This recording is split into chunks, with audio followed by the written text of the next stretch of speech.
Watching the little bit of Finding Bigfoot, season 2, episode 5. Whenever Finding Bigfoot show came to Salt Fork State Park and featured myself and my son.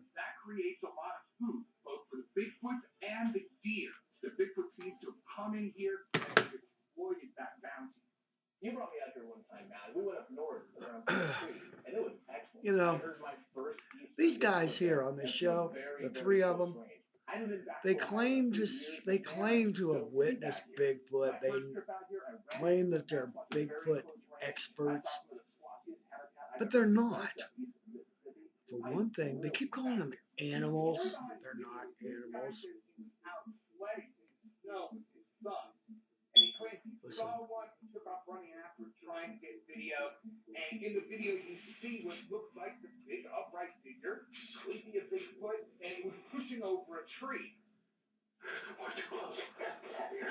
It just go real big arm swings, then it comes over to the tree. This is the part where it kind of looks like a little bit like a gorilla. Yes.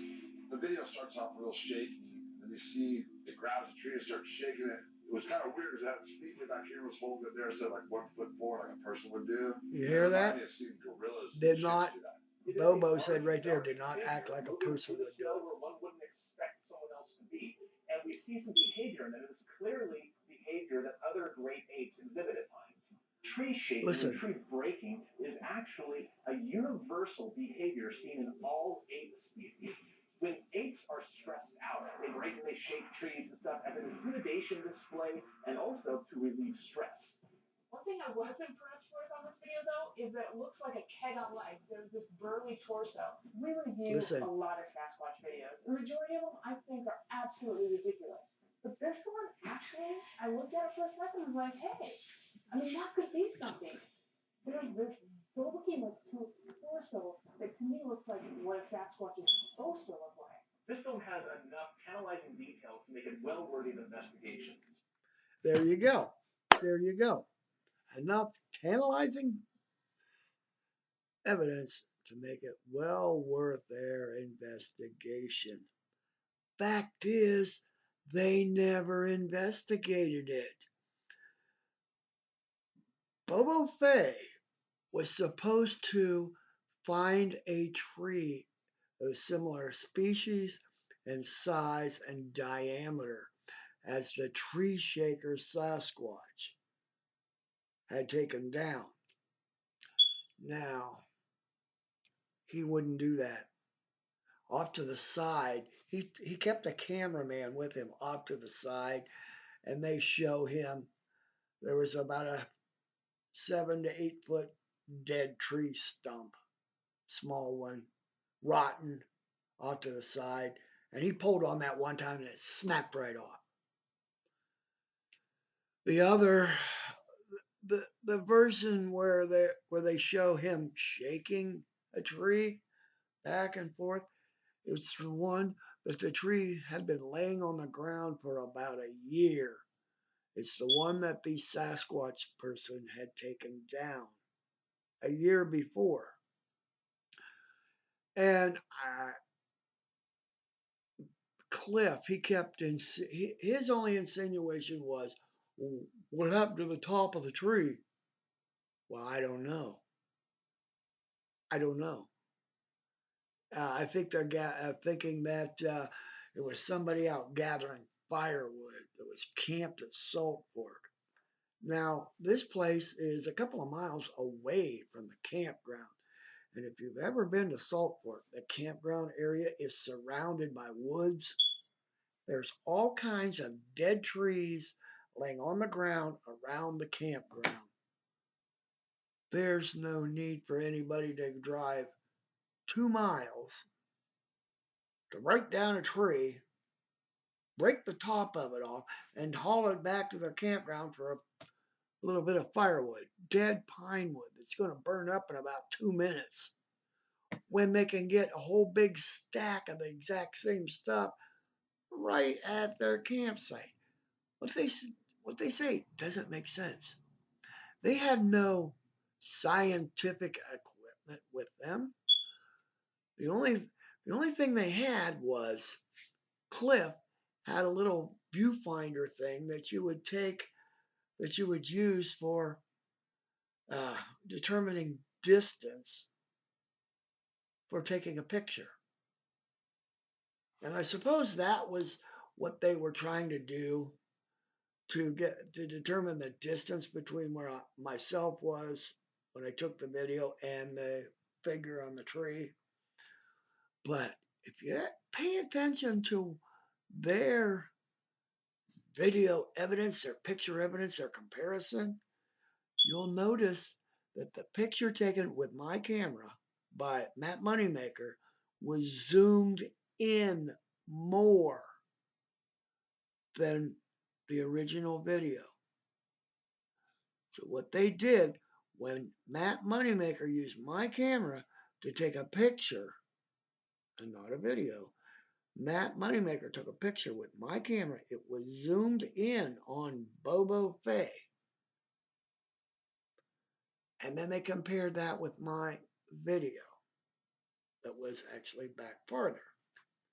They tried to say Bobo looked bigger. Well, because they say that because they were zoomed in on him.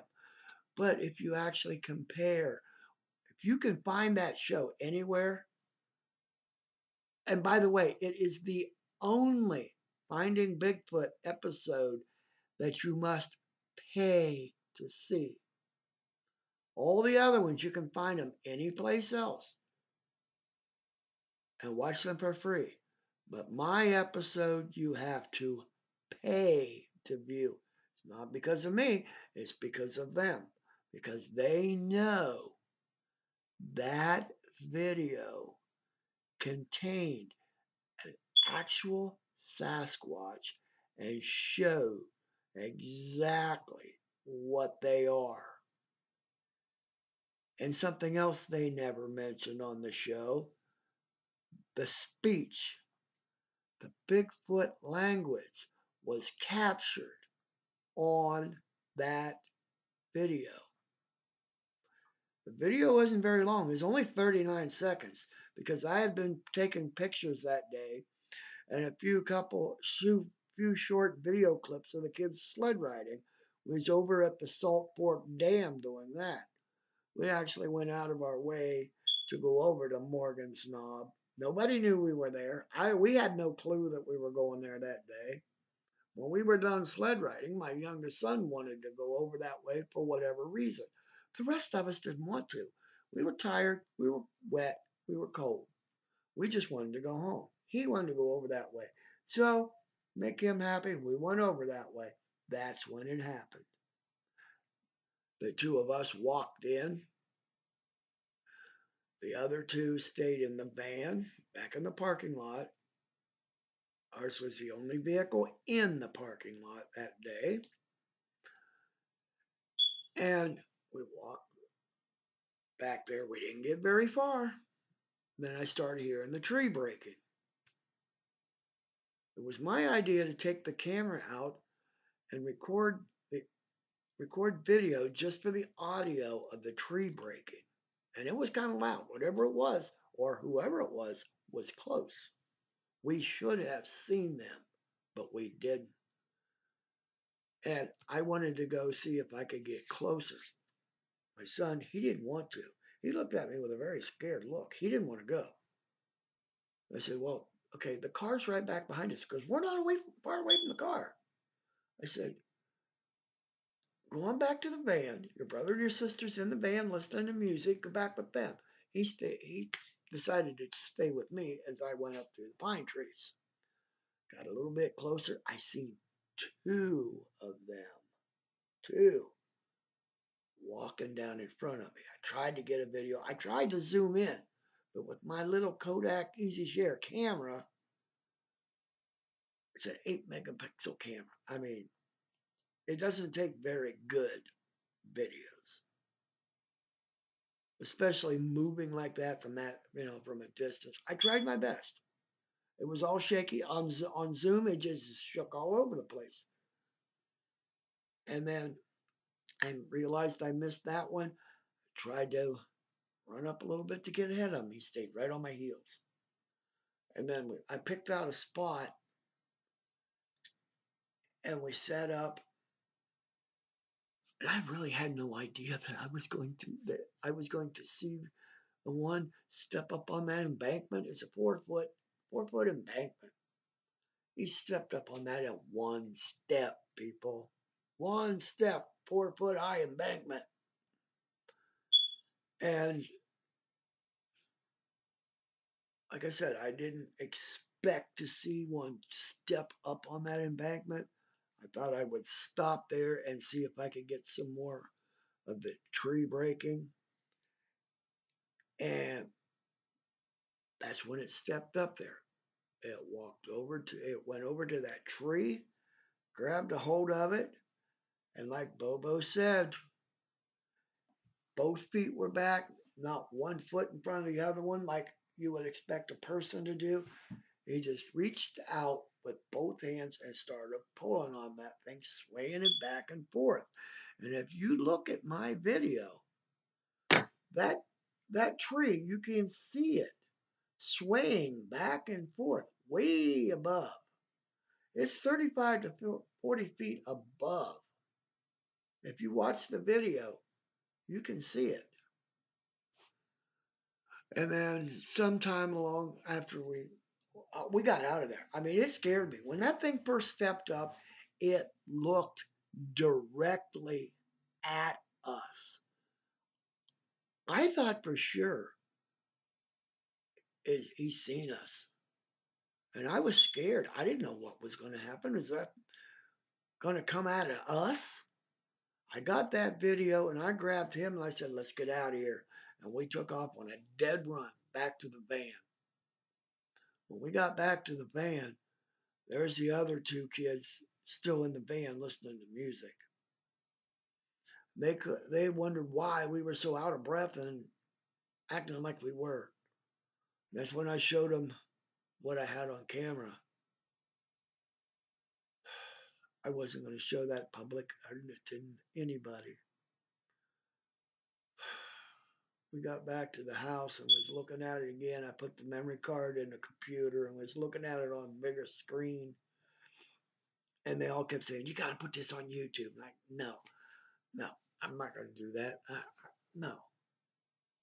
I don't know what this is. I don't know what it is. I don't know. I don't want to put it on in there.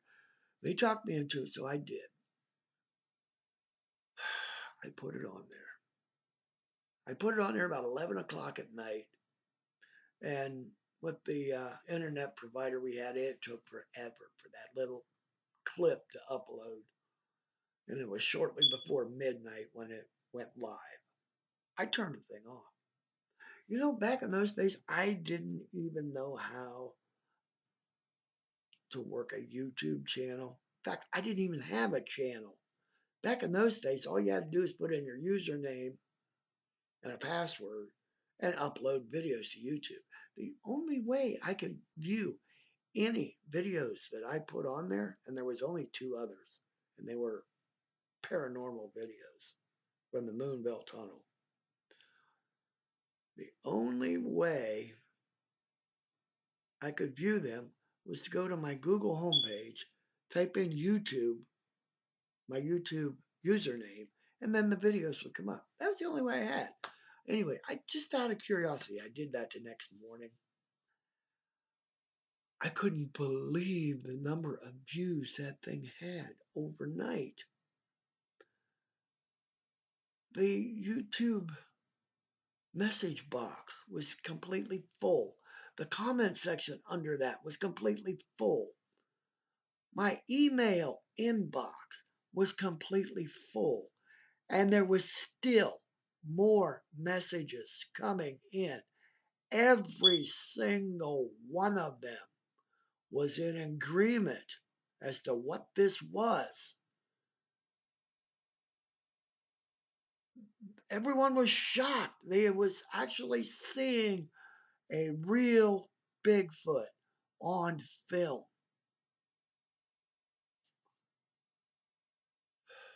I saw that. The thing was going viral. I deleted it. I looked at all that and I said, no, no, no. I don't want my name associated with Bigfoot. I mean, if I want to find out what it is, I'll do it on my own. I deleted the video. Then I started getting emails from the old Facebook Find Bigfoot, wanting me to show them, at least send them the video clip. And I did. And but not at first. I kept turning them down. Then I finally sent it to them. And they told me I should put it back on YouTube and leave it. And in the meantime, a guy from Kent, Ohio, his name is Tim Stover. At the time, he was a big YouTube Bigfoot hunter. And he kept sending me messages wanting me to go down the very next morning to Salt Fork State Park and show him where it was at. Well, I mean, I'm not self employed like he claimed to be for himself. I couldn't just call my boss and say, hello, I can't come into work today because I have to take a guy down to Salt Fork State Park so I can show him where I saw a Bigfoot. Do you know what would have happened? My boss would have said, sure, take all the time you want. Take the rest of your life. Don't bother coming back to work, is the way it would have been. And you know it would have been. I blew Stover off, basically. I said, no, I can't come down. I have to go to work tomorrow. But I did say I could meet you there Saturday morning because I was off on weekends. I said, I can meet you there Saturday morning and show you everything. No, you had to get down there right away. And this guy, him and a whacked out woman from West Virginia, I'm not even going to mention her name other than her first name was Nancy, and I'm not even going to mention her last name because her last name sounds made up. And for all I know, it is a made up last name. I don't know her, never seen her before. And the Stover guy, I'd seen him once before in person at Salt Fork. There was a meeting of Bigfoot hunters at the handicap picnic area. Used to have them all the time. And this Stover, he had previously kept insisting that I go to these meetings. Now, I'm not in Bigfoot in any way at the time. I did a little bit of paranormal stuff, but I was not in Bigfoot at any time. I don't know why he wanted me there. Well, I showed him. I actually went. We were on our way to Cambridge, Ohio, and we just passed through to see if there was anybody there, and there was. We walked back through looking for him since I'd stopped. And I saw him, and I asked him if he was Tim Stover. First words out of his mouth was, no, he's up with the other group. She lied to me right off the bat. But anyway, I talked to this guy for about 20 minutes. And what I learned then, he's an egotistical SOB. He talks bad about everybody. Everybody except himself. As far as his thought was, he's the only expert in the world at the time because he's seen one in person. Yeah, I went to his sighting location.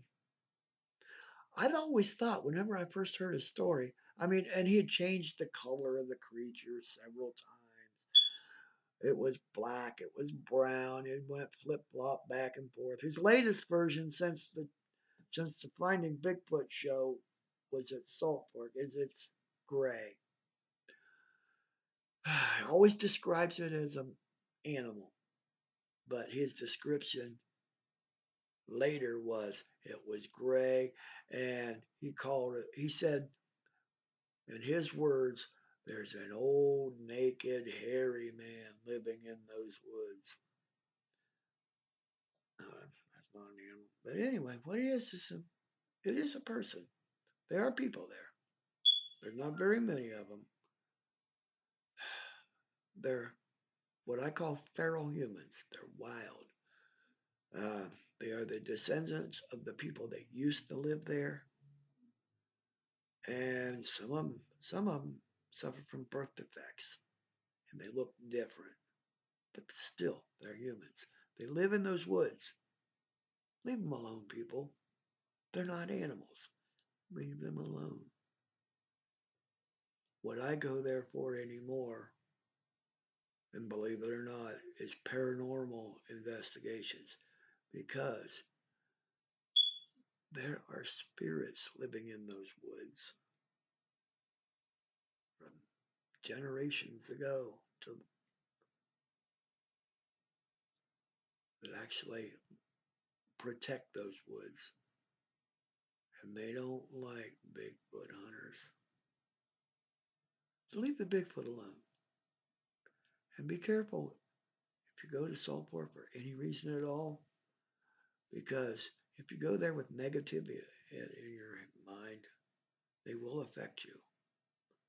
My best bet is if you're going to go to Salt Fork, go there for the camping and the recreational use. Leave the Bigfoot and the spirits alone.